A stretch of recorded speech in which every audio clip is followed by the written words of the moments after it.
What happened, Bella? Why are you crying again? I know. No dashcam, right? Dashcam, I give you. Oras na para ilagay natin ang DD5 Z60 sa ating Hyundai Limo. Ilan nga pala sa mga highlight na features nito? Pakita ko sa inyo. Naka 4K, 2K, and 1080p tayo kasi tatlong channel setup ito.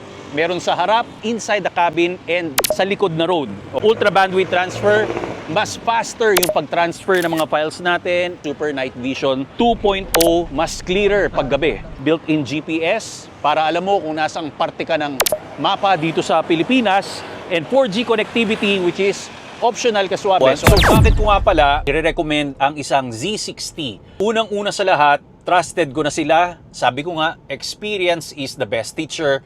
Galing na ako sa entry Nola, Mini 2X, Z40, Z50, Z60. Yung iba nasa family ko na. Slick yung kanyang design. Meron siyang super capacitor. Ibig sabihin, naiiwanan mo yung sasakyan mo sa mainit na temperature. Walang problema sa baterya. Malinaw. Paggabi, meron siyang Night Viz 2.0 powered by. Hindi ganyan sa lahat ng mga competitors kaswabe. Super sharp, crystal clear lahat. Wala masyadong palabok. Competitive yung kanyang price. Alam mo, wag mong sabihin na bahala na si Batman kung kailan ka pa kukuha para confident ka palagi on the road pag nagmamaneho ka. Protektahan mo yung mga mahal mo sa buhay kaswabe.